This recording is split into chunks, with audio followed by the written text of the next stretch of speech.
நல்லதோர் வீணை செய்தே அதை நலம் கெட புழுதியில் எரிவதுண்டோ சொல்லடி சிவசக்தி என்னை சுடர்மிகும் அறிவுடன் படைத்து விட்டாய் வல்லமை தாராயோ இந்த மாநிலம் பயனுற வாழ்வதற்கே. பாரதியின் பைந்தமிழை போற்றி வணங்கி தொடங்குகின்றேன். வரவேற்புரை ஆற்றிய எங்கள் பெருமைக்குரிய பேராசிரியர் பெருந்தகை முனைவர் ஞா பழனிவேல் ஐயா அவர்களே, இந்த நிகழ்ச்சியை மிக சிறப்பாக ஏற்பாடு செய்து வெற்றிகரமாக 104வது வாரமாக நடத்தி கொண்டிருக்கின்ற அறிமுக உரை ஆற்றிய முனைவர் ஐயா குறிஞ்சிவேந்தன் அவர்களே, நன்றி உரையாற்ற இருக்கின்ற முனைவர் வெற்றி செல்வன் ஐயா அவர்களே, மேனாள் பதிவாளர் தியாகராஜன் ஐயா அவர்களே, வீரமணி ஐயா அவர்களே, இளையாப்பிள்ளை ஐயா அவர்களே,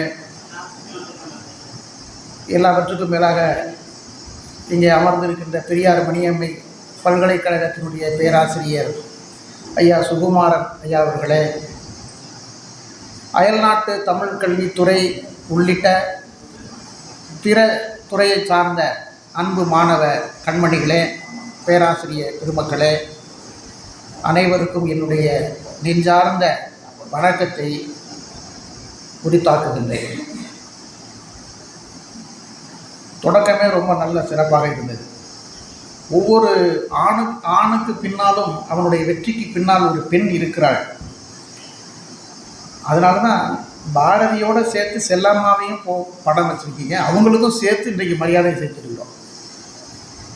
பெண்மை வாழ்க என்று கூத்திடுவோம் என்றானே பாரதி. அதே போல பாரதியை வணங்குகின்ற அதே நேரத்தில் பாரதியின் மனைவியையும் நாம் வணங்கியிருக்கிறோம், மரியாதை செய்திருக்கிறோம். ரொம்ப மகிழ்ச்சியாக இருக்கிறது. நேற்றைய தினம் இதே நேரம் செல்பேசியிலே ஐயா அவர்கள் பேசினார்கள். பாரதியை பற்றி பேசுவதற்கு யோசிக்க வேண்டுமா என்ன? எவ்வளவு பெரிய அருமையான வாய்ப்பு! அதுவும் தமிழ் கடல் இருக்கக்கூடிய தமிழ் பல்கலைக்கழகத்தில் அறிவார்ந்த ஒரு அரங்கத்திலே வந்து பேசுகின்ற வாய்ப்பை நான் உள்ளபடியே பெருமையாக நினைக்கின்றேன். நான் அறிமுகப்படுத்தும் போது ஐயா சொன்னாங்க, பெண்கள் கல்லூரியிலே இருந்து கொண்டு 2 பேர் மகிழ்ச்சியாக இருக்கிறார்கள் என்றால் ஆச்சரியமாக இருக்கிறது என்று அவர்களுக்கு நான் சொல்லிக் கொள்கிறேன். அதனால்தான் மகிழ்ச்சியாகவே இருக்கிறேன்.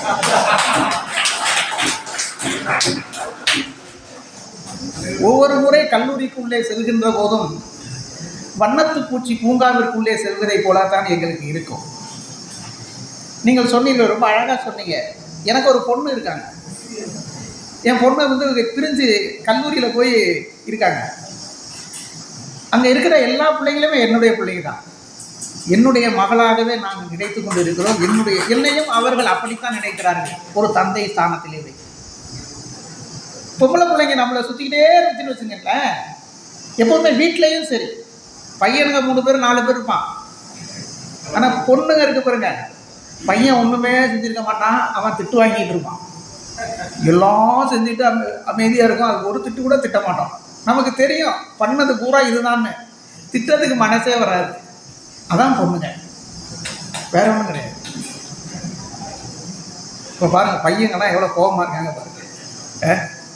தம்பி ரொம்ப நல்லா அழகாக பாடினார், அருமையான பாட்டு. ஆமாம், உங்கள் பேர் என்ன தம்பி? நல்ல நீங்கள் பாடணுன்னா எனக்கு கூட பாடணும்னு தோணுச்சு. சிந்து நதியின் விசை நிலவினிலே சேரண நாட்டிலம் பெண்களுடனே சுந்தர தெலுங்கினில் பாட்டிசைத்து தோணிகள் ஓட்டி விளையாடி வருவோம். எல்லாருமே அந்த பாட்டு நல்லா தெரியும். அதாவது எந்த சூழ்நிலையில் பாரதி இந்த பாட்டை பாடினா, அதான் ரொம்ப முக்கியமான விஷயம். அதாவது பாரதி ஒரு இந்தியா பத்திரிகையில் 1907 வெளியான ஒரு கட்டுரை, யார் ஜனங்களின் தலைவன், எவன் ஒருவன் தன்னுடைய ஜனன தேசத்திற்காக வறுமையில் வாடுகின்ற இந்த நிலையை போக்க வேண்டும் என்று எண்ணுகின்றானோ, எவன் ஒருவன் 30 கோடி மக்களின் துயரத்தை துடைத்து பசியாற்ற வேண்டும் என்று கனவு காண்கின்றானோ, எவன் ஒருவன் ஜனங்களின் துக்க நஷ்டங்கள் எல்லாவற்றையும் தன்னுடைய சுகதுக்கமாக கருதி அனுதாபிக்கின்றானோ, அவன் ஒருவன்தான் ஜனங்களின் தலைவன், அவன் ஒருவன்தான் தேச அபிமானி, அவன் ஒருவன்தான் கண்கண்ட தெய்வம் என்று இந்தியா பத்திரிகையிலே எழுதியிருக்கிறார் பாரதியார். அப்படி சிந்திச்ச காரணத்தினால்தான் இப்படி ஒரு பாட்டு. உங்க எல்லாருக்கும் நல்லா தெரிஞ்ச விஷயம்தான், எல்லாருமே ஆராய்ச்சி மாணவர்கள். நீங்க நான் வந்து புதிய செய்தியெல்லாம் நான் சொல்லிடல. அதுவும் 104 வாரமாக தொடர்ந்து வியாழ வட்டத்தை ஐயா குறிஞ்சிவேந்தன் ஐயா அவர்கள் அயல்நாட்டு கல்வித்துறையில் பிரமாதமாக நடத்திட்டு இருக்காங்க. இந்த ஆராய்ச்சி சிந்தனை உங்க எல்லாருக்குமே இருக்கும். பாரதியை ஒரு முறை ஆராய்ச்சி பார்வையிலேயே பார்க்க வேண்டும். நீங்களாம் பார்த்துருப்பீங்க. இப்போ வங்காள விரிகுடாவில் அந்த பக்கத்தில் தண்ணி மழை பெஞ்சு அதிகமாகி வெள்ளம் வந்து சாகுறான்.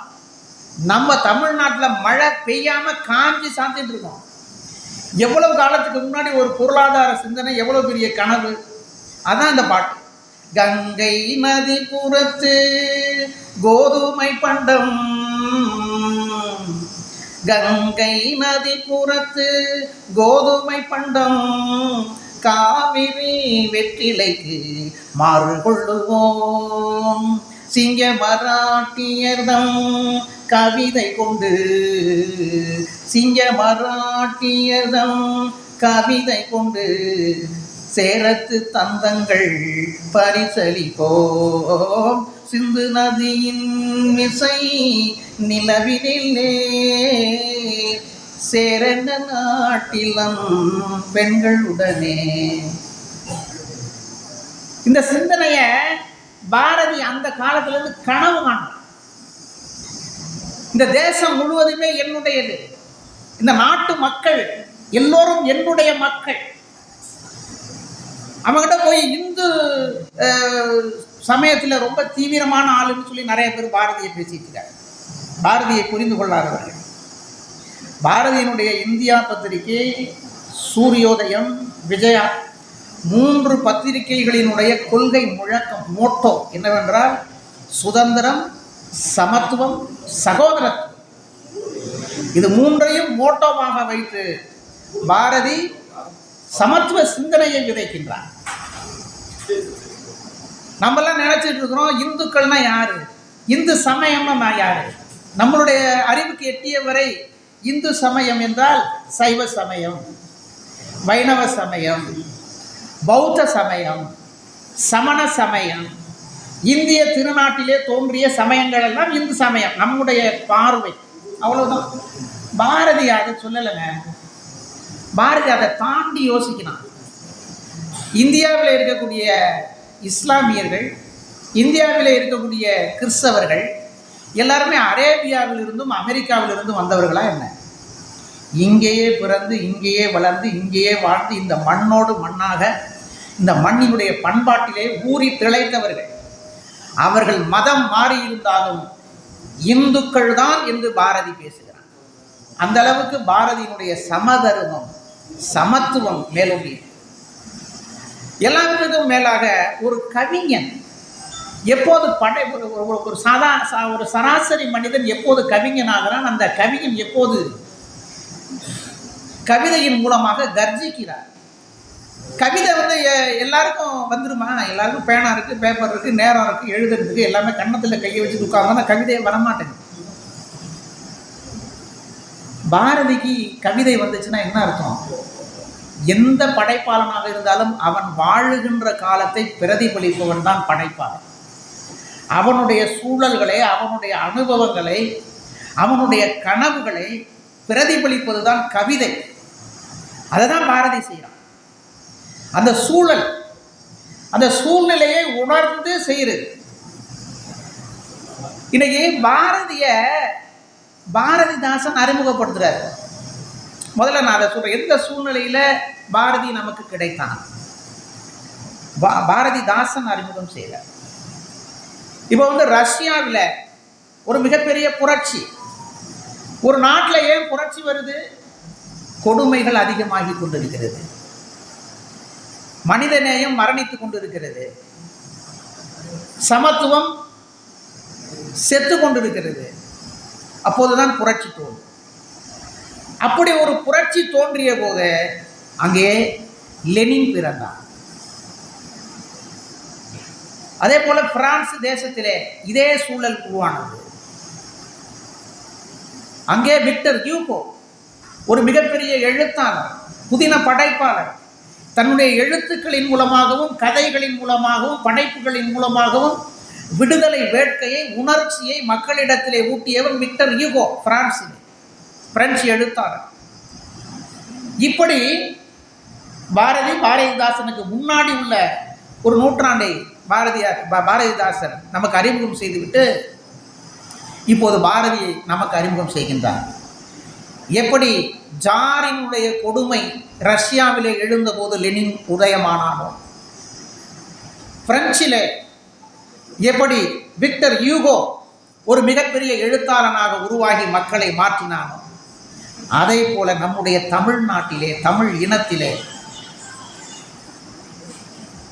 தமிழகம் தமிழுக்கு தகும் உயர்வளிக்கும் தலைவனை எண்ணி தபம் கிடக்கையில் இலகு பாரதி புலவன் தோன்றினான். சும்மா சாதாரணமாக தோன்றிவிடவில்லை பாரதி.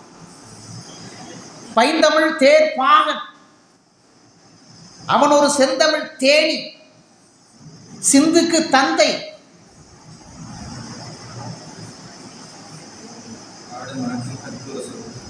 காடு கமழும் கற்பூர சொற்கோ பாடிட்டே இருக்கான். நீடு துயில் நீங்க பாடி வந்த நிலா, திறம் பாட வந்த மரவன், புதிய அறம் பாட வந்த அறிஞன், என்னென்று சொல்வேன். தமிழால் பாரதி தகுதி பெற்றதும் தமிழ் பாரதியால் தகுதி பெற்றார். எவ்வாறு என்பதை எடுத்துரைக்கின்றேன். பாரதி இந்த சூழ்நிலையிலே தான் தமிழ்நாட்டிலே பிறந்தார். தமிழுக்காக, தமிழ் இனத்துக்காக, தமிழ் மொழிக்காக. பாரதியை தேசிய கவிஞன் தான் நம்ம சொல்லுவோம். பாரதிதாசன் என்ன சொல்றார் பாருங்க. அவன் தமிழ் இனத்துக்காக பிறந்தவன், தமிழ் மொழியை தலையிலே வைத்து கொண்டாடுவதற்காக பிறந்தவன் பாரதி. பாரதிதாசன் சொல்றார், வேற யாரு? அந்த சூழ்நிலையிலே உருவானவன் தான் பாரதி. அவனை இந்த தேசம் எடுத்துக்கொண்டது. தேச விடுதலைக்காக அவன் போராடிய காலகட்டம். வெள்ளைக்காரர்களுடைய ஆதிக்கம் அவர்கள் நசுக்குகிறார்கள். என்ன செய்தி? நேற்று இந்த தலைப்பை ஐயா அவர்கள் கொடுக்கின்ற போது ஏன் இந்த தலைப்பை கொடுத்தார் என்று நான் யோசித்துக் கொண்டே இருந்தேன். ஏன்னா பாரதியினுடைய எந்த வரிகளை எடுத்தீங்கன்னாலும் எல்லாமே ஒரு பேசுவதற்கு, எழுதுவதற்கு, ஆய்வு செய்வதற்கான தலைப்புகளாகவே இருக்கும். இன்னைக்கு எங்க வேணாலும் பாருங்க, எங்க பார்த்தாலும் சரி என்னென்ன வரிகளாக எழுதி போடுறான். எனக்கு உண்மையிலே ஒரு வகையில் ஆச்சரியமா இருக்கு, மகிழ்ச்சியாகவும் இருக்கு. நேற்று நான் அந்த கீழவாசல்லேருந்து, தஞ்சாவூர் கீழவாசல்லேருந்து எங்கள் வீட்டுக்கு வண்டியில் போயிட்டு இருக்கேன். ஒரு ஆட்டோவில் எழுதி போட்டிருக்கான். நீங்கள் ஆட்டோவுக்கு பின்னாடி எழுதியிருக்கான் போட்டிருக்கான் பாருங்க, அந்த வாசகம். அதை எல்லாம் எடுத்து சேகரிச்சிங்கன்னு வச்சுங்களேன், ஒரு முனைவர் பட்டம் ஆய்வு பண்ணலாம். ஆமாங்க, அந்த அளவுக்கு நிறைய விஷயங்களை அவனே சொந்தமாக எழுதி போடுவான். ஆச்சரியமாக இருக்கும். அதில் ஒன்று நேற்று பார்த்தேன். நான் வீழ்வேன் என்று நினைத்தாயோ, வண்டியை நிறுத்திட்டு கேட்டேன், இது என்ன வரீங்க அப்படின்னு. எல்லாரும் எழுதி போடுறாங்க, நானும் எழுதி போடுறேன். அவ்வளோதான், வேற ஒன்றும் இல்லை. இது என்ன வரின்னு தெரியுமா? ஏங்க நிறைய இடத்துல எழுதி போடுறாங்க, நான் வீழ்வேன் என்று நினைத்தாயோ அப்படின்னு எழுதி போட்டிருக்காங்க. அதனால நானும் எழுதுறேன். இன்னைக்கு காலையில் எங்கள் கல்லூரியில் பாரதியை நம்ம எந்த அளவுக்கு புரிஞ்சு வச்சுருக்கோம்னு சொல்கிறேன். எனக்கு கொஞ்சம் வருத்தமாக இருந்தது. படத்தை வச்சு இது மாதிரி பாரதியார், பெரும்பாலும் பாரதியார் படம்னா நம்ம சின்ன வயசுலேருந்து பார்த்துப்போம். முண்டாசு, ஒரு பொட்டு, மீசை, தாடி இல்லாத முகம், இதையே பார்த்து பழகி போன அவங்களுக்கு தாடி வச்ச படத்தை எடுத்துக்கிட்டேன் நான். தாடி வச்ச படம், பொட்டை வந்து கொஞ்சம் மேலே இழுத்து விட்டு வச்சுருப்பார்ல, இப்போ வந்துட்டு இருக்க படம். இதை பார்த்துட்டு நான் பக்கத்தில் நின்றுட்டேன். யாருங்க உங்களுக்கு வேண்டப்பட்டவரா? பிள்ளைங்க கேட்குறாங்க. அதாவது விளையாட்டுக்கு இல்லை, உண்மையிலேயே அந்த அளவுக்கு மாறிடுச்சு இன்றைக்கு உலகம். இந்த உலகத்தில் நம்ம யாரை வேணாலும் மறக்கலாம். அதுவும் பெண் பிள்ளைகள் மறக்கவே கூடாத ஒரு மனிதன் உலகத்தில் இருக்கிறான் என்றால் அவன் பாரதி ஒருவன் தான். அவன்தான் பெண் பிள்ளைகளுக்காக கனவு கண்டவன். ஐயா தலைப்பு சொன்னார்னு சொன்னல, ஏன் இந்த தலைப்பு கொடுக்கணும்? உச்சி மீது வானிடிந்து விழுகின்ற போதிலும். அடுத்தவர் என்ன? அச்சமில்லை அச்சமில்லை அச்சம் என்பதில்லை. பாரதியினுடைய பாடல்களில் நீங்கள் நிறைய தேடி பார்த்தீங்கன்னா அவனுக்கு கவிதை எங்கேருந்து தோன்றியிருக்கும், ஏன் தோன்றியிருக்குன்னா இந்த மக்களிடம் மண்டி கிடக்கின்ற அச்சம், பயம், இவற்றை முதலிலே போக்க வேண்டும். அதான் ஆசைப்படுறான் பாரதி. முதல்ல மக்களிடம் இருந்து எதை எடுக்கணும்னு ஆசைப்படுறான்னா அதான். ஒரு திரைப்படம் வந்துச்சு, நான் பார்த்தேன். ஒரு 6 மாதம் இருக்கும். அந்த படத்துடைய பேர் உங்களுக்குலாம் தெரியுமான்னு எனக்கு தெரியல. ஏன்னா அதுக்கப்புறமும் சரி, அதுக்கு பின்னாடி நான் கேள்விப்பட்டதில்லை அப்படி ஒரு படத்துக்கு பேர் என்னன்னு கேட்டிங்கன்னா 1947 ஆகஸ்ட் 16. அதில் நடித்தவங்க யாருன்னே எனக்கு தெரியாது. அதே மாதிரி அதனுடைய இயக்குனர் யார், தயாரிப்பாளர் எதுவுமே தெரியாது. படத்தை மட்டும்தான் பார்த்தேன். இந்த படத்துடைய என்னென்னா ஆகஸ்ட் 16 விடுதலை அடைஞ்சு ஒரு நாள் ஆயிருக்கும். ஆனால் ஒரு கிராமத்துக்கு அந்த விடுதலை அடைஞ்ச செய்தியே தெரியாமல் இருக்கும். அந்த கிராமத்து மக்களை அங்கே இருக்கக்கூடிய அதிகாரிகள் துன்புறுத்துறாங்க, கொடூரமாக. நம்மளால் பார்க்க ஒரு சில காட்சிகள்லாம் பார்க்கவே முடியல. இன்னைக்கு கற்பனையாக பல பாடங்களில் வருது இல்லை, மனிதர்களை எப்படி கொலை செய்வது, கொள்ளையடிப்பது, எப்படிலாம் துன்புறுத்துவது. இன்றைக்கி வர்ற படங்கள் எல்லாம் கொஞ்சம் நேரம் உட்காந்து நிம்மதியாக பார்க்க முடியுதா? சினிமா படங்கள்லாம் பார்க்கவே முடியல. ஒரு பாட்டு சொந்தமாக எழுத மாட்டேங்கிறாங்க, மியூசிக் போட மாட்டேங்கிறான். நான் கூட ஆரம்பத்தில் இளையராஜாவில் ரொம்ப வருத்தப்பட்டு இருந்தேன், என்னடா இவர் பாட்டு ரொம்ப இது பண்ணுறாருன்னு. இப்போ உண்மையிலே நம்ம போய் பார்க்குறேன். இப்போ வர்ற புது படங்களில் சொந்தமாக ஒருத்த பாட்டை உருவாக்குறானான்னு பாருங்கள். அந்த ஆள் பாட்டை தான் எடுத்து போடுறான், 2 பாட்டு 3 பாட்டை போடுறான், அவ்வளோதான். மனசுக்குள்ளே ரொம்ப வருத்தமாக இருக்குது, வேதனையாக இருக்குது, சொந்தமாக சிந்திக்க முடியல. அந்த படத்தில் என்ன பண்ணுறாங்கன்னா, வெள்ளைக்காரர்கள் நம்முடைய மக்களை கொடூரப்படுத்துகிறார்கள். விடுதலை அடைஞ்சதே தெரியாமல் அவர்கள் அதில் பாதிப்புக்குள்ளாகிறார்கள். நான் சொல்ல இந்த விஷயம் ஒன்றே ஒன்று தான். என்னென்னா, அதில் வில்லனாக வரக்கூடிய வெள்ளைக்காரன் என்ன சொல்லுவான்னா, உங்களிடம் பயம் இருக்கின்றவரை நாங்கள் உங்களை ஆண்டு கொண்டே இருப்போம். உங்களிடம் இருக்கின்ற பயம் அதுதான் எங்களின் மூலதனம். நீங்கள் பயந்தான் கொள்ளிகள். வெள்ளைக்காரன் சொல்றான். பாரதி இதை பார்க்குறான். மக்களிடமிருந்து முதலில் விளக்க வேண்டிய ஒன்று அச்சம், பயம். இதுதான் வேற. குறிப்பாக பெண்களிடத்திலே நம்ம பெண்களுக்கெல்லாம் முன்னாடி என்ன சொல்லி வச்சிருக்கிறோம்? பெண்கள்னால எப்படி இருக்கணும்? அச்சம், மடம், நாணம், அப்புறம் என்னது பயிர். அச்சம்னா என்ன? எதுக்கு எடுத்தாலும் பயப்படும். மடம்னா என்ன? அறியாமை. நாணம்னா என்ன? இந்த காலத்து பெண்களுக்கு தெரியாது. நாணம்னா என்ன? யாருக்காவது தெரியுமா? உண்மையிலே தெரியலங்க வகுப்புல. நாணம். சரிப்பா, நாணம் என்ன? வெக்கம். வெக்கம் வெக்கம் எதுக்கு வெக்கம்? கடைசியில் 4வது ஒன்று இருக்கு பாருங்க, பயிர்ப்பு. அது என்ன பயிர்ப்பு? இப்போ ஒன்றும் இல்லை, பஸ்ஸில் முதல் சீட்டில் உட்காந்துருக்கா மனைவி, பின்னாடி சீட்டில் கணவர் உட்காந்துருக்க. வேர்க்கடலை பொட்டலை வாங்கி அந்த அம்மா சாப்பிட்டு, வேர்க்கடலை நல்லா அருமையாக வறுத்து வச்சுருக்காங்க. வேர்க்கடலை வறுத்து வச்சு வேர்க்கடலையை பக்கத்தில் ஏதாவது சாப்பிட்டாங்கன்னா நமக்கு 2 கொடுப்பானான்னு தோணும். அந்த அளவுக்கு வாசமாக இருக்கும். இந்த ஆள் கையில் பொட்டலத்தை கையில் வச்சுக்கிட்டு ஒன்று ஒன்றா பிரித்து எடுத்து சாப்பிட வேண்டியது தானே. சோம்பேறி என்ன பண்ணுறாரு, அந்த அம்மா முன்னாடி இருக்கிற தன்னுடைய மனைவியோட தோல் பட்டையில் கையை வச்சு 2 தட்டு தட்டுறாரு. அந்த அம்மா ஒரு 4 கல்லை எடுத்து திரும்பியே பார்க்காம எடுத்துக்கணும். 4 கல்லை எடுத்து வாயில் மின்னு சாப்பிடும். அது சாப்பிட்டதுக்கப்புறம் இன்னொரு தட்டு தட்டுறாரு, இன்னொரு 4 கல்லை, இன்னொரு தட்டு தட்டுறாரு, இன்னொரு 4 கல்லை சாப்பிட்டுட்டு பஸ்ஸில் தூங்கிட்டார். இதை வேடிக்கை பார்த்துட்டே இருக்கான் ஒருத்தன் பக்கத்தில் உட்காந்து. அவனுக்கும் கல்லை சாப்பிடணும்னு ஆசை. அவனும் இதே மாதிரியே கட்டியிருக்கான். ஒரு 4 கல்லையை கொடுத்து அவனும் 2-3 தடவை வாங்கி சாப்பிட்டு அவன் வாங்கிட்டு இருக்கையில தூங்கிட்டு முடிச்சுட்டான். நம்ம ஆளு, அடி பாவி என்ன காரியம் பண்ற? அப்பதான் அந்த அம்மா திரும்பிப்பாங்க. ஓ, இவ்வளவு நேரம் தட்டுனது நீ இல்லையா? நான் நீதானே நினைச்சிட்டேன். கணவன் யார் என்று திரும்பி பார்க்காமல் தன்னுடைய தீண்டுதலை வைத்து அறிந்து கொள்ளுகின்ற நுட்பத்துக்கு பேர் தான் பயிர்ப்பு. பயிர்ப்புனா வேற ஒன்றும் கிடையாது. அச்சம்னா என்ன, மடம்னா என்ன, நாணம்னா எல்லாம் தெரியும். பயிர்ப்புனா என்ன? பயிர்ப்புனா 4ஆவதாக ஒன்று சொல்கிறது, அவ்வளவுதான். பயிர்ப்புனா வேற ஒன்றும் இல்லை, இதுதான். இவ்வளவு நாளாக பழகிருக்கோம்ல, கணவனுடைய தீண்டல் எப்படி இருக்கும்னு தெரியாது. ஏன் தெரியவில்லை?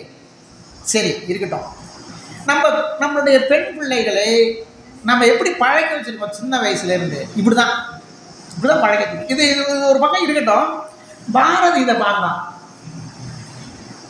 நம்ம வழக்கமாக எப்படி பெரியவங்க என்ன சொல்லியிருக்காங்க, இந்த மாதிரி பொம்பளை பிள்ளை செய்கிற வேலையாது. 4 பேர் இருக்கிற இடத்துல சிரிக்கலாமா நீ? ஏன் பொம்பளை பிள்ளைக்கு சிரிப்பு வரக்கூடாது? பாரதி வந்து சொல்கிறான் பாரு, ஒரேடி அடித்தான். பெரியவங்கெல்லாம் அப்படி தான் சொல்லி வச்சுருக்காங்க. அச்சம், மடம், நாணம், பயிர் கிழிச்சு தூக்கி அந்த ஏறி முதல்ல யார் சொன்னா உனக்கு அச்சம், மடம், நாணம், பயிர்ப்பு இதுதான் பெண்களுக்கு அழகுன்னு? நாணம் அச்சமும் நாய்களுக்கு வேண்டுமா? என்ன மாதிரி அடிச்சா பார்த்தீங்களா? பெண் பிள்ளைகள் பாரதியை மறக்கலாமா? நாணம் அச்சமும் நாய்களுக்கு வேண்டுமா? நீ நாணம் கொண்டிருப்பாய் என்றால், அச்சம் கொண்டிருப்பாய் என்றால் நாய்கள் மட்டும்தான் இருக்கும். இதை விட ஒரு எல்லை தாண்டி போய் பேசவே முடியாது. அச்சம் என்ற அந்த பாரதி ஆரம்பம் முதல் கடைசி வரை வெறுத்த ஒரு குணம் எதுன்னா அச்சம், பயம். அதனாலதான் புதிய ஆத்திச்சூடி அவன் எழுதும் போது முதல்ல எடுத்தோடனே அச்சம் தவிர வேற எதுவுமே தோணல பாருங்க. அவனுக்கு வேற எதுவுமே தோணல, அச்சம் தவிர. அதான் சொல்றான். தன்னுடைய குழந்தைங்களுக்காக பாட்டு பாடுறாங்க. தங்கம்மாள், சகுந்தலா. அதில் 2வது பொண்ணு சகுந்தலாவுக்காக பாடின பாட்டு தான் பாப்பா பாட்டு. இப்போ எல்லாருக்குமே தெரியல. பள்ளிக்கூடத்துலலாம் எங்கள் பாப்பா வந்து படிச்சுட்டு வந்து சொல்லும்போது எனக்கு அந்த ஆக்ஷன் இருக்குல்ல, ஓடி விளையாடு பாப்பா, நீ ஓய்ந்திருக்கலாகாது பாப்பா, ஓடி விளையாடு பாப்பா. நம்ம அந்த ஆக்ஷன் அவங்க சொன்னோன்னா அதுக்கு தகுந்த மாதிரி வரிகள்லாம் சொல்லணும். ஒரு குழந்தையை வையாதே பாப்பா, காலை எழுந்தவுடன் படிப்பு, பின்பு கனிவு கொடுக்கும் நல்ல பாட்டு, மாலை முழுவதும் விளையாட்டு என்று வழக்கப்படுத்தி கொண்டு பாப்பா. சகுந்தலாவுக்காக எழுதின பாட்டுக்கு சொல்லிட்டே வராரு. சின்னஞ்சிறு குருவி போலே நீ பறந்து திரிந்திமா பாப்பா, வண்ண பறவைகளை கண்டு மனதில் மகிழ்ச்சி கொள்ளு பாப்பா. ஏன்னா எந்த அப்பனும் தன்னுடைய பிள்ளைக்கு இந்த மாதிரி வழி நடத்தியிருப்பானான்னு தெரியவே இல்லை. நம்ம பெண் குழந்தைக்கு எதையுமே சொல்லித்தர வேண்டாம், ஒன்னே ஒன்று தான் சொல்லணும். நான் பாரதியாரின் பாப்பா பாட்டு ஒரே ஒரு பாட்டை மட்டும் சொல்லுங்க. அந்த ஒரு பாட்டு போதும். பாட பகுதியில் கொஞ்சம் தான் இருக்கு, மீதி அதுக்கப்புறம் வரான் பாருங்க. சொல்லில் உயர்வு தமிழ் சொல்லே, அதை தொழுது படிக்கிறடி பாப்பா. நீ தொழுது படிக்கலனாலும் பாப்பா அழுது படிக்காம படிப்பாங்க.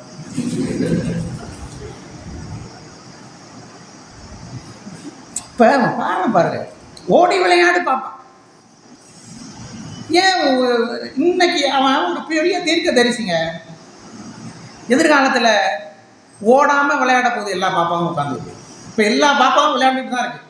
ஆனால் ஓடுறதே கிடையாது. உட்கார்ந்த இடத்துல உட்காந்துட்டு விளையாண்டுட்டு, செல்ஃபோன் வச்சுக்கிட்டு, செல்ஃபோனில் கேம் வச்சுட்டு தான் எல்லா பாப்பாவும் விளையாடும். சின்ன பாப்பா, பெரிய பாப்பா, எல்லா பாப்பாவும் அதை. இப்போ அவன் பாடிக்கலாம்ல, பல்லாங்குழி விளையாடு பாப்பா, பக்கத்தில் இருக்கும் பாப்பாவே வையாதே பாப்பா. நல்லா தானே வருது. அதில் ஓசை ஒன்றும் மாறவே இல்லையே. பல்லாங்குழி விளையாடு பாப்பா, பக்கத்தில் இருக்கும் பாப்பாவே வையாதே பாப்பா. அதை சொல்லாமல் ஏன் ஓடி விளையாடு பாப்பாங்கணும்?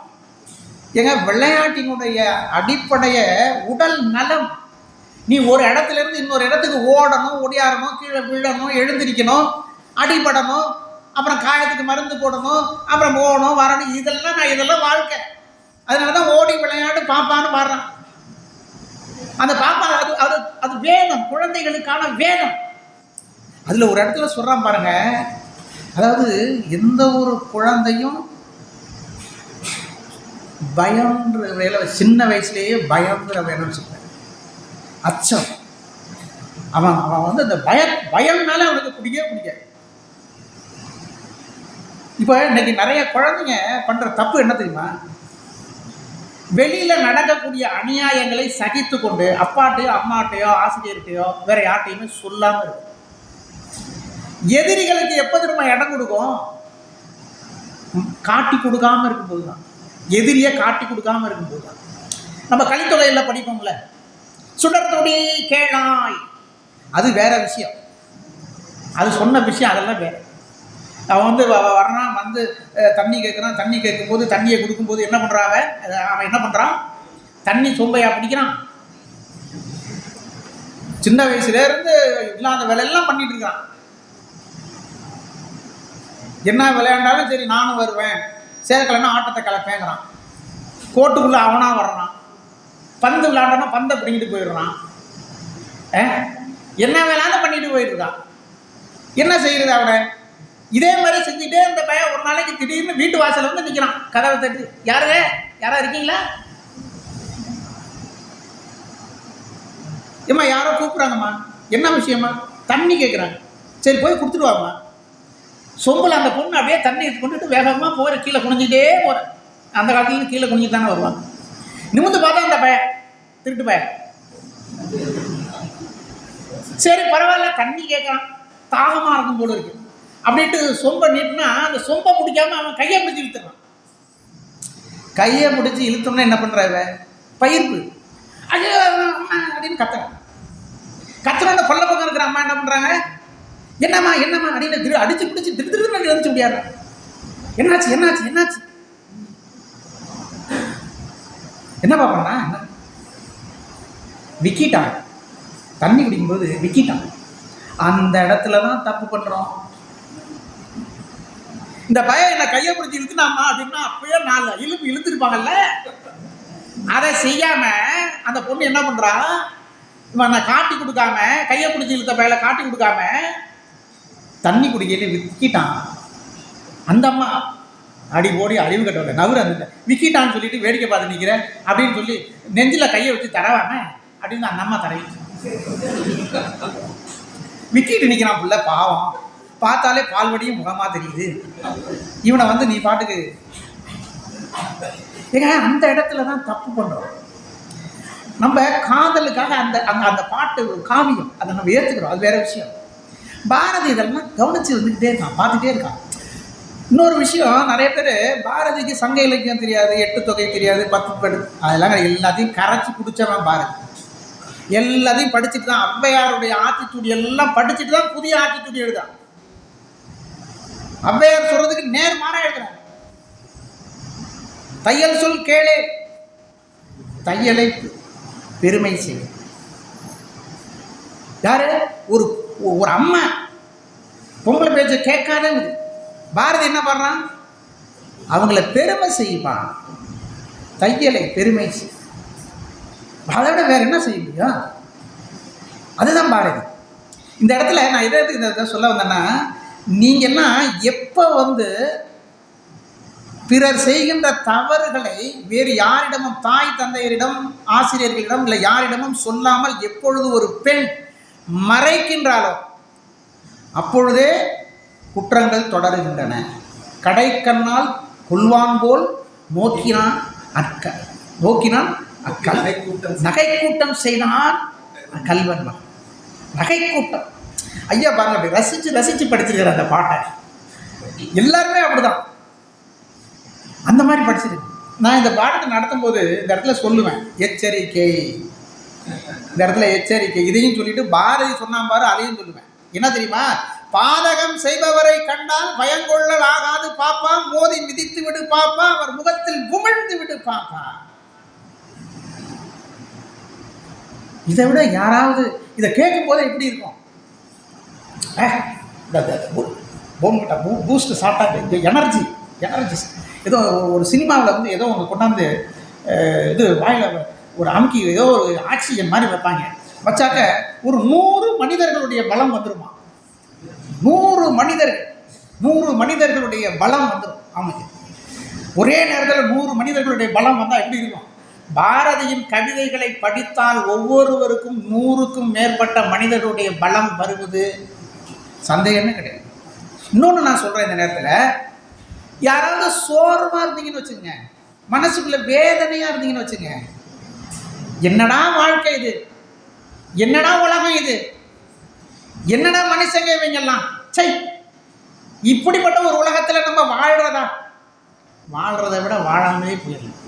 கருவம் என்ன ஒரு இந்த மாதிரி மனசுக்குள்ள விரக்தி வேதனை வந்துச்சுன்னா ஒன்றும் இல்லை, ஒரே ஒரு மருந்து, பாரதியின் கவிதைகள் எடுத்து படிச்சு பாருங்க.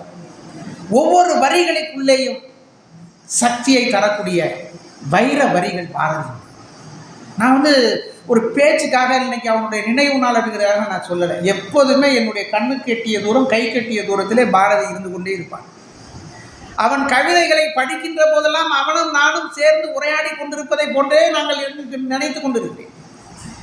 அந்த மாதிரி பாரதி இடத்திலே இந்த ஐயா கொடுத்த தலைப்பு மட்டும் நம்ம சிந்திக்கணும்னா அச்சம், பயம், இது மட்டும்தான்.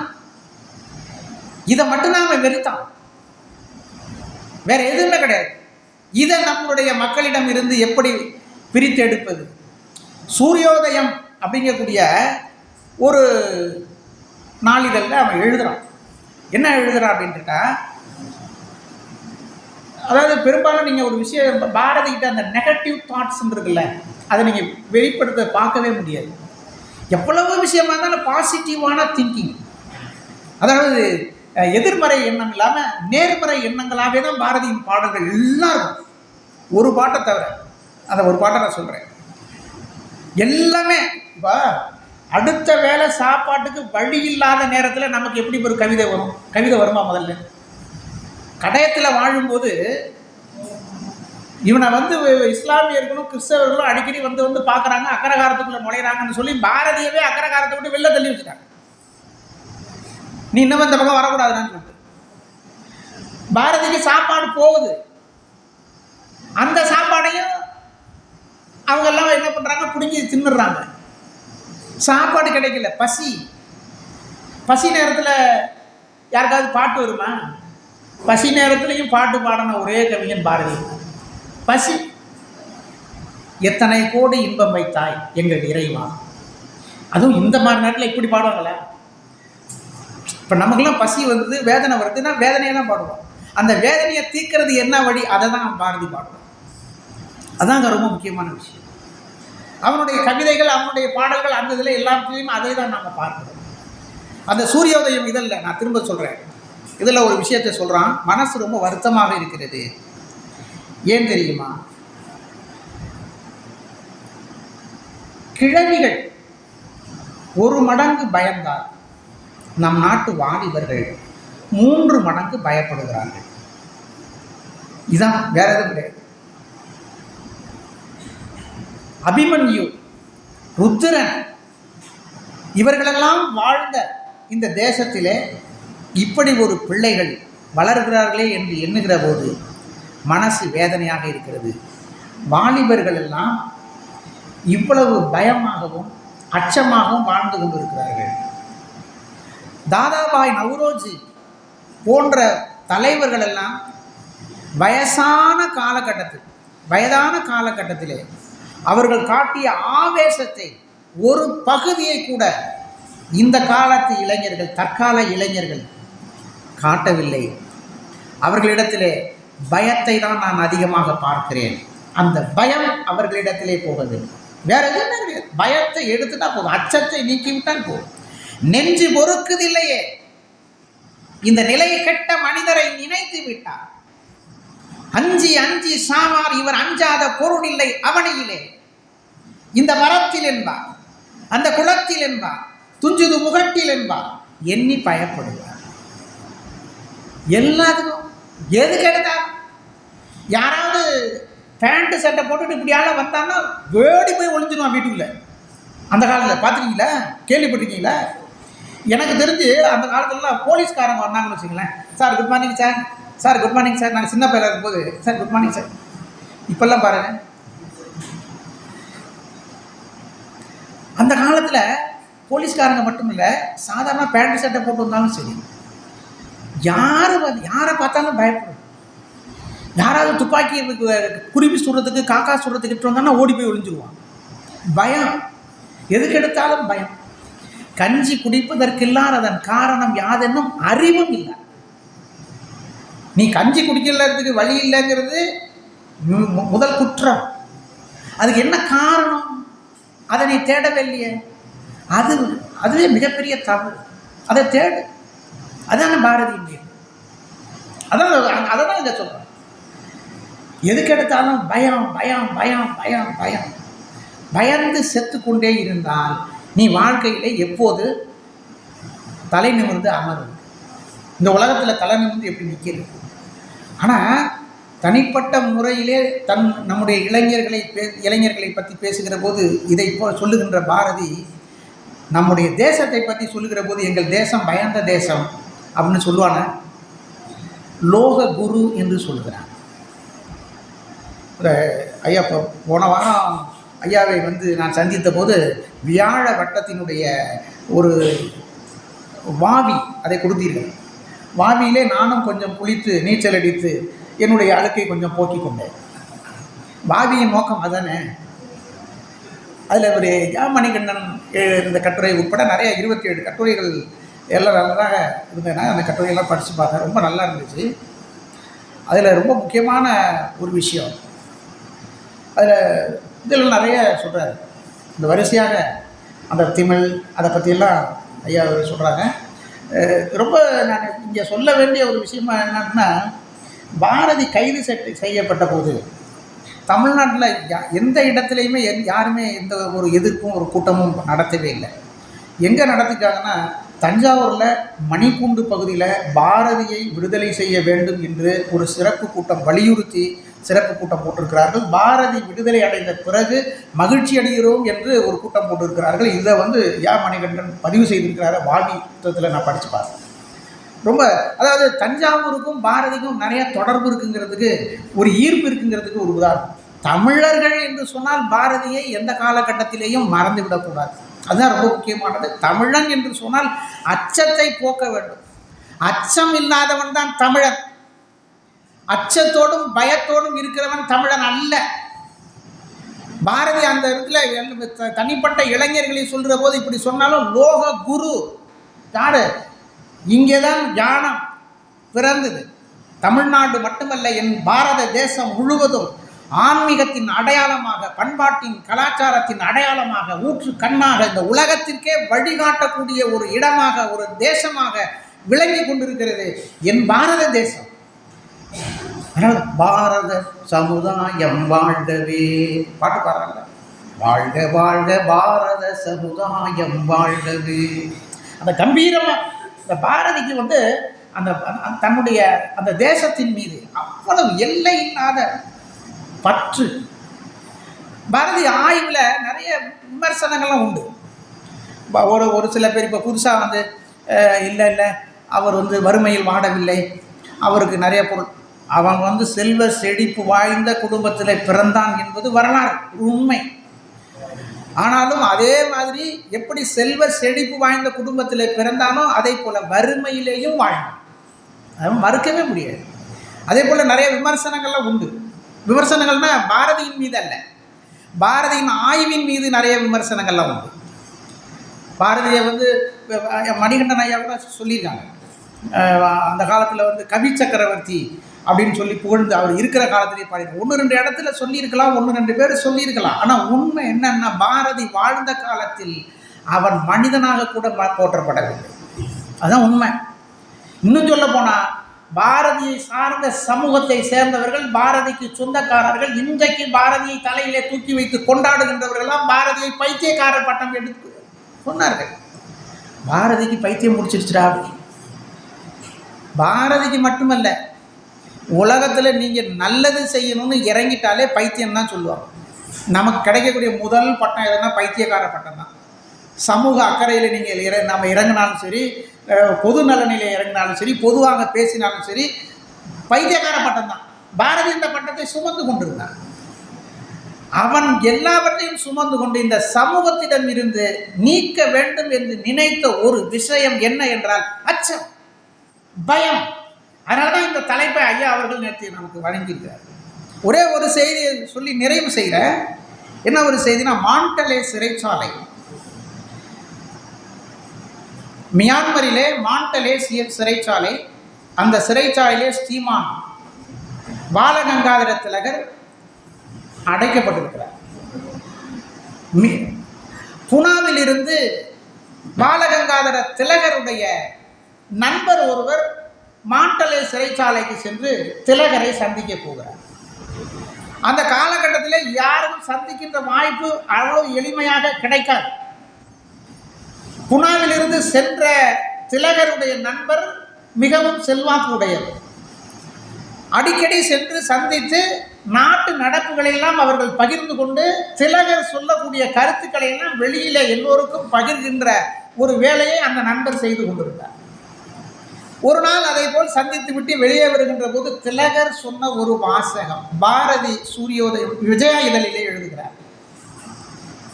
பாரதி எழுதுகின்ற ஒரு கட்டுரையிலே என்ன எழுதுகிறார் என்றால்,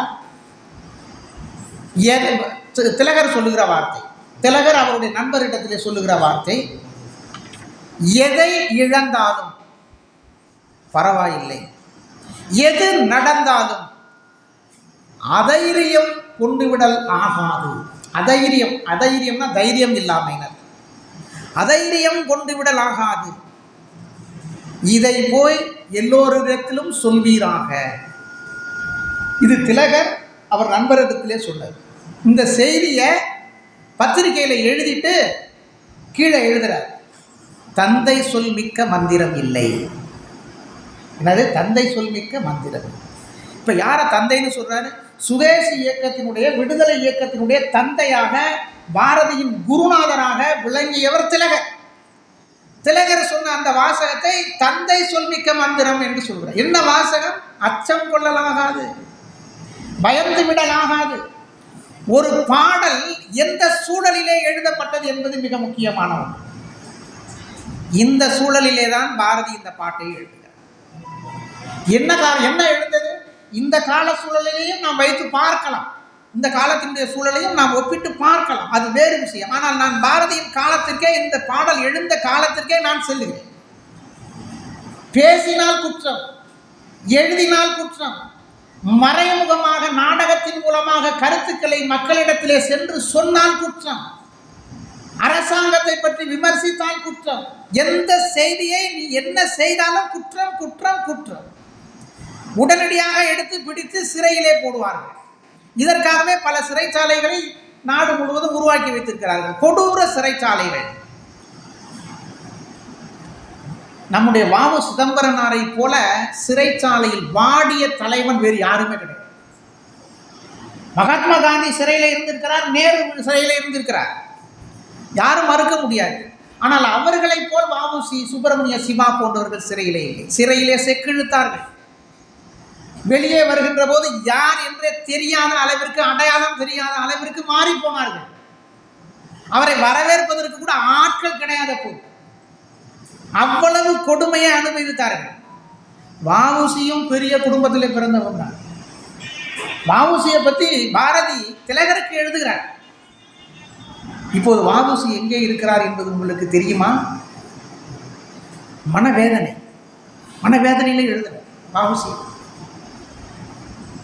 வஉசி வரும்போது பாரதி இல்லை, இருந்திருந்தால் வரவேற்றிருப்பான். ரொம்ப வருத்தம். இப்போ நான் அவங்க திலகர் சொன்ன வார்த்தையை சொல்கிறேன். திலகர் சொன்ன வார்த்தை, அந்த வார்த்தையை தான் பாரதி என்ன சொல்ற, மந்திரம் சொல்ற. அச்சம், அச்சம் கொள்ளாதீர்கள். இந்த இடத்துல அந்த விஜய இதழில் பாரதி இன்னொரு செய்தி எழுதுகிறார். குமரகுருபருடைய நீதிநெறி விளக்கம், மெய் வருத்தம் பாரான். ஏதாவது ஒரு இலக்கை நோக்கி அடைகின்றவர்கள் யாராவது இருப்பீர்கள் என்றால் எழுதி வைத்துக் கொள்ளுங்கள். 7 விஷயங்களை குமரகுருபரர் சொல்கிறார். இதை பாரதி முன்மொழிகிறார். பாரதி எழுதுகிறார். இதை எழுதுனது குமரகுருபரர் நீதிநெறி விளக்கத்திலே. நான் தேர்விலே 95 விழுக்காடு 100 விழுக்காடு வெற்றி பெற விரும்புகிறேன். என்னுடைய ஆராய்ச்சியிலே முழுமையான வெற்றி அடைய விரும்புகிறேன்.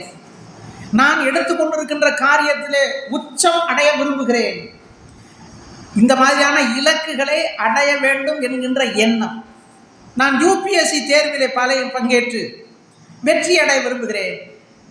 ஐயா சுகுமாரன் ஐயா அறிவுசார மையத்தினுடைய இயக்குனர்.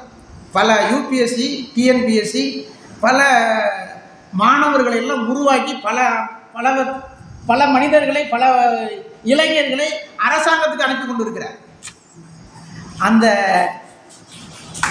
டிஎன்பிஎஸ்சியாக இருந்தாலும் சரி யூபிஎஸ்சியாக இருந்தாலும் சரி எடுத்த காரியம் எல்லாவற்றிலும் வெற்றி அடைய வேண்டும் என்று எண்ணுகின்ற மனிதர்கள் இளைஞர்கள் எழுதி வைத்துக் கொள்ளுங்கள். நான் என்னுடைய டைரியில் ஒரு பேப்பரில் எழுதி என்னுடைய மேஜையில் வச்சுருப்பேன். டெய்லி அதை பார்ப்பேன். குமரகுருபர் எழுதினது. இதை பாரதி நமக்கு சொல்கிறான். மெய் வருத்தம் பாரா, பசி நோக்கா, கண் துஞ்சா, எவ்வவர் தீமையும் மேற்கொள்ளா, செவ்வி அருமையும் பாரா, அவமதிப்பும் கொள்ளா. கடைசியா சொல்றான் பாருங்க, கருமமே கண்ணாயும். எந்த செயலை நாம் எடுத்து கொண்டிருக்கிறோமோ அந்த செயலை நோக்கி நகர்கின்றவர்கள், ஐயோ உடல் வலிக்கிறது நோகிறது சொல்லக்கூடாது, தூக்கம் வருகிறது சொல்லக்கூடாது, பசிக்கிறது சொல்லக்கூடாது, கொஞ்சம் பஞ்சிமத்தை இருந்தால் நன்றாக சொல்லக்கூடாது, யாரையாவது திட்டணும் சொல்லக்கூடாது, யாராவது திட்டுறாங்க பார்க்கக்கூடாது, யாரையும் நம்ம திட்டவும் கூடாது, யாரு திட்டினாலும் நம்ம கேட்கத்திலே மட்டும்தான் நாம் இருக்க வேண்டும் அப்படின்னு சொல்லி அந்த சூழ்நிலையை அப்படியே பாடல் வேற ஒரு வடிவத்தில் எழுதுறான். அச்சமில்லை அச்சமில்லை அச்சம் என்பதில்லையே, இச்சகத்துள்ளோரெல்லாம் எதிர்த்து நின்ற போதிலும் அச்சமில்லை அச்சமில்லை அச்சம் என்பதில்லையே, பிச்சை வாங்கி உண்ணும் வாழ்க்கை பெற்றுவிட்ட போதிலும் அச்சமில்லை அச்சமில்லை அச்சம் என்பதில்லையே. என்ன மாதிரி பாருங்க, கச்சணிந்த கொங்கை மாதர் கண்கள் வீசும் போதிலும் அச்சமில்லை அச்சமில்லை அச்சம் என்பதில்லையே. எப்படி எங்க வந்துதான் அந்த சூழல், இதெல்லாம் சூழல்கள், இதெல்லாம் கொண்டு வர்றான். நச்சை வாயில் கொணர்ந்து நண்பர் ஊட்டு போதிலும், நண்பன்னா யாருங்க? நண்பன்னா யாரு? விஷம் கொடுக்குறவனா? சாப்பிடும்போது கொஞ்சோண்டு ரசம் கொடுக்குறவன். நீ ரசம் கொடுக்கலனாலும் பரவாயில்ல, விஷம் கொடுக்கலாமா? நீ விஷமே கொடுத்தாலும் நான் கவலையே பட மாட்டேன். அதான் பாரதி, அதான் அந்த பாட்டில் இருக்கிறான். நச்சை கொணர்ந்து வாயில் நண்பர் ஊட்டு போது, வேற யாராவது போட்டுக்கலாம்ல அந்த இடத்துல. அந்த இடத்துல நண்பர்கள் துரோகம் செய்யலாமா? பாரதியார் என்ன சொல்றான்? நண்பர்கள் துரோகம் செய்யலாமா? அதான் சொல்றேன். நண்பர் ஊட்டு போதிலும் அச்சமில்லை அச்சமில்லை அச்சம் என்பதில்லையே. கடைசியாக அவன் சொல்லுகின்றான், உச்சி மீது வானிலிருந்து விழுகின்ற போதிலும் அச்சமில்லை அச்சமில்லை அச்சம் என்பதில்லையே. எந்த நிலை வந்தாலும் எங்களிடத்திலே அச்சம் இல்லை. அந்த அச்சத்தை கொண்டு நாங்கள் பின்வாங்க போவதில்லை. எடுத்த காரியம் எதுவோ அதை அடைந்த தீர்வோம் என்கின்ற எண்ணத்தை, ஒரு வேகத்தை, ஒரு வீரத்தை, ஒரு விதையை இந்த பாடலின் மூலமாக பாரதி விதைத்திருக்கிறார்.